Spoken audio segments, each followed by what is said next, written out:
Assalamualaikum warahmatullahi wabarakatuh. Alhamdulillahirrabbilalamin. Pertama-tama, marilah kita panjatkan puji syukur kehadirat Allah SWT. Karena berkat rahmatnya lah kita bisa berkumpul pada hari ini. Yang terhormat kepada Ibu Yeni Novitasari, MFOM APT, selaku dosen pengampu mata kuliah Teknologi Farmasi 1, serta teman-teman yang saya banggakan.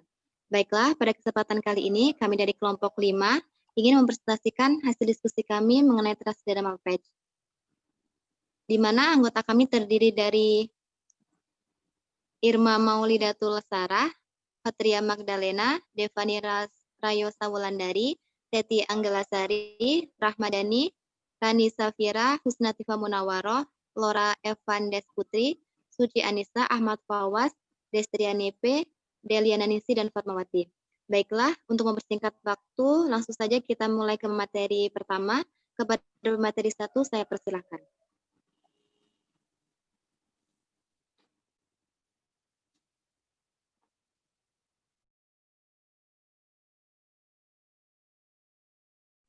Baiklah, kepada pemateri 1, silakan menyampaikan materinya. Baiklah, yang pertama adalah transdermal patch. Trans adalah lewat, dermal adalah kulit. Jadi transdermal adalah penggunaan obat melalui kulit untuk tujuan pengobatan sistemik, yaitu suatu sediaan akan dapat memberikan efek sistemik. Tujuan dari pemberian obat secara transdermal adalah obat dapat berpenetrasi ke jaringan kulit dan memberikan efek terapeutik yang diharapkan. Materi selanjutnya. Selanjutnya yaitu penetrasi obat melalui kulit pada transdermal patch. Peningkatan penetrasi umumnya harus memenuhi kriteria sebagai berikut, yaitu 1. Memiliki sifat fisikokimia yang stabil dan bersifat inert. Yang kedua, tidak beracun dan tidak menyebabkan iritasi sehingga dapat diterima baik oleh kulit. Ketiga, memiliki onset yang cepat, durasi aktivitas yang dapat diprediksi, serta efek yang reversibel. Keempat, kompatibel terhadap berbagai zat besi. Kelima, setelah dihapus dari kulit, lapisan stratum corneum harus cepat pulih sepenuhnya. Dan yang keenam, dapat digunakan sebagai bahan farmasi dan kosmetik.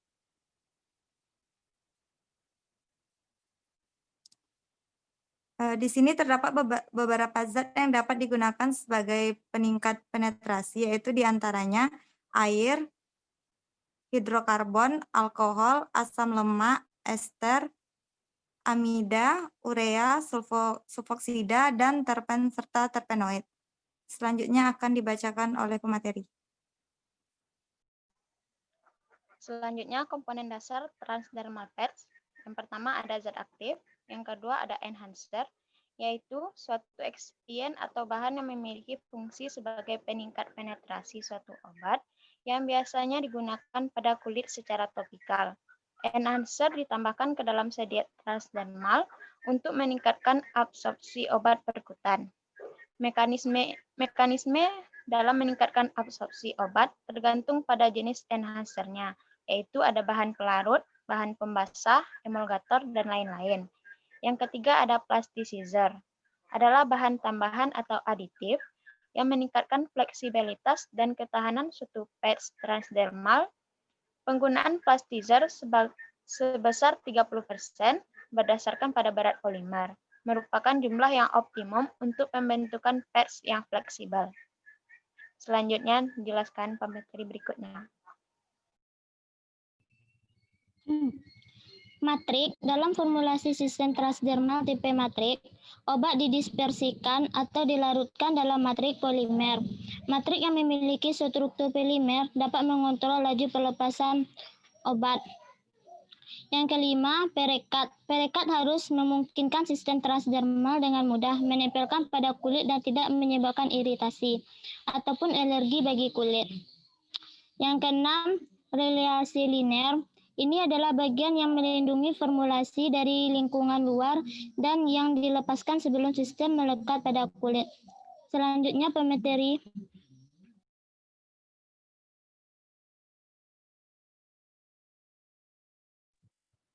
Baiklah, selanjutnya keuntungan sediaan transdermal patch. Keuntungannya yaitu yang pertama, meningkatkan kepatuhan pasien karena mengurangi frekuensi pemakaian. Yang kedua, menjaga bioavailabilitas obat dalam plasma selama pemakaian dibandingkan 2 pemberian per oral. Menghindari peer space efek pada pemberian per oral. Untuk pasien yang tidak dapat menelan obat dengan menggunakan alternatif patch. Yang kelima itu pemakaian mudah dihentikan bila terjadi efek toksik.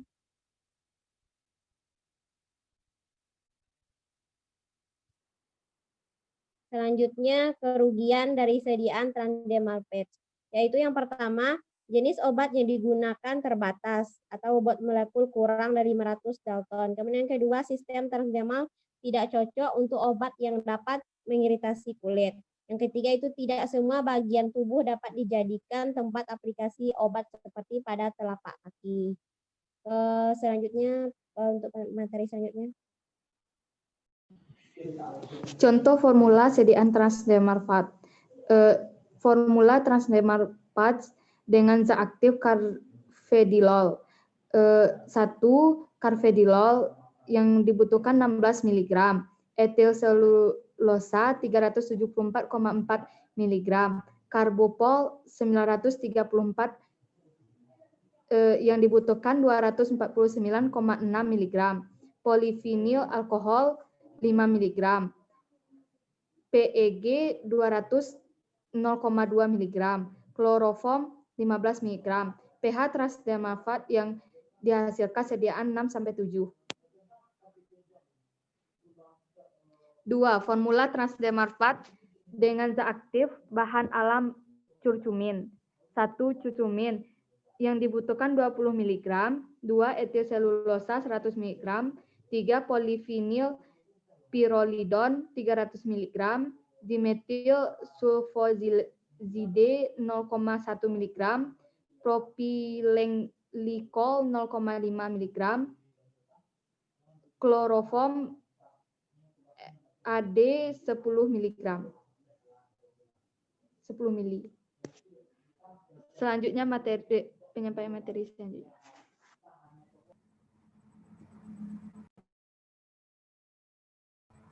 Baik, selanjutnya yaitu sistem pembuatan patch transdermal, yaitu yang pertama sistem membran atau reservoir. Dalam sistem ini, reservoir tertanam antara lapisan backing layer dan sebuah lapisan membran. Lapisan membran dapat berpori atau tidak berpori. Obat bisa dalam bentuk larutan, suspensi, gel, atau tersebar dalam matrik polimer padat. Polimer hipoalergenik adesif diterapkan sebagai permukaan luar membran polimer yang kompatibel dengan obat. Sistem ini mengikuti kinetika ordenol. Kepada pemateri selanjutnya.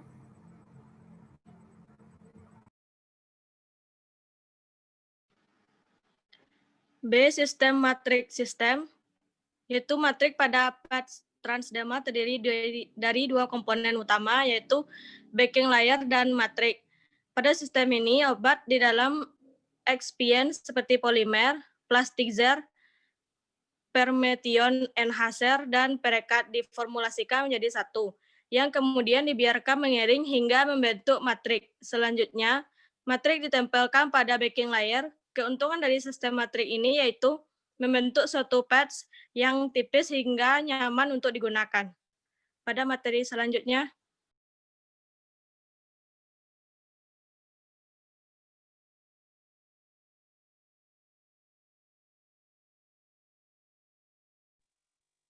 Evaluasi sediaan transdermal patch, yaitu ada pengujian organoleptis. Pengujian meliputi bentuk, warna, bau patch yang dihasilkan. Dapat dilakukan secara visual. Kemudian pengujian thickness, yaitu untuk menguji keseragaman tebal pada sediaan. Kemudian pengujian kandungan lembab, yaitu moisture content. Bertujuan untuk mengetahui susut pengeringan pengurangan bobot setelah patch disimpan selama 3 kali 24 jam. Selanjutnya.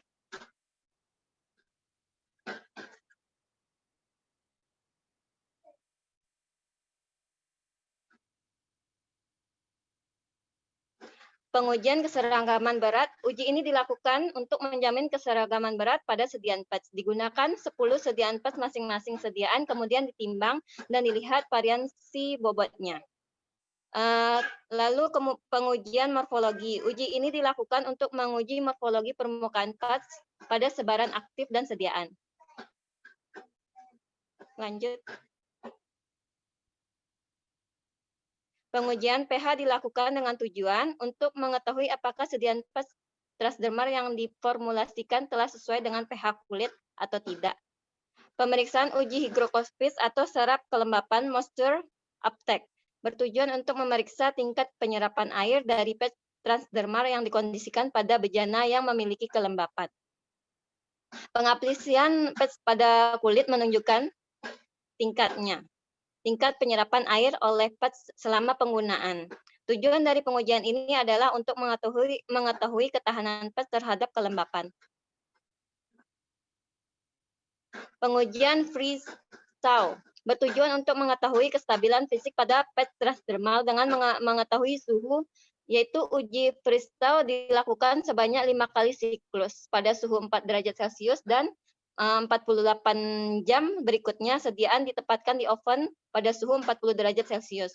Pengujian freeze-thaw ini bertujuan untuk melihat perubahan bobot akibat stres suhu.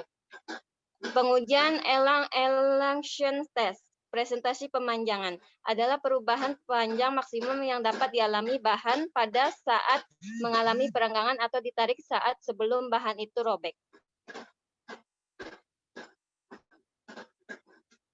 Lalu pengujian keamanan atau iritan. Setiap sediaan dilakukan pengujiannya menggunakan punggung tangan responden sebanyak 10 orang.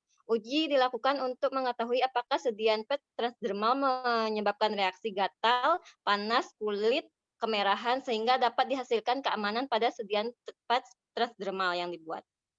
Lalu pengujian folding endurance, yaitu uji ketahanan lipatan, bertujuan untuk mengetahui fleksibilitas dan elastisitas patch transdermal yang setelah dilipat pada suhu yang sama. Itulah materi yang dapat disampaikan, dikembalikan ke moderator. Baiklah, demikianlah itu tadi presentasi dari kelompok kami mengenai transdermal patch. Saya sebagai moderator meminta maaf atas segala kekurangan dan terima kasih atas segala perhatiannya. Saya akhiri, wassalamualaikum warahmatullahi wabarakatuh.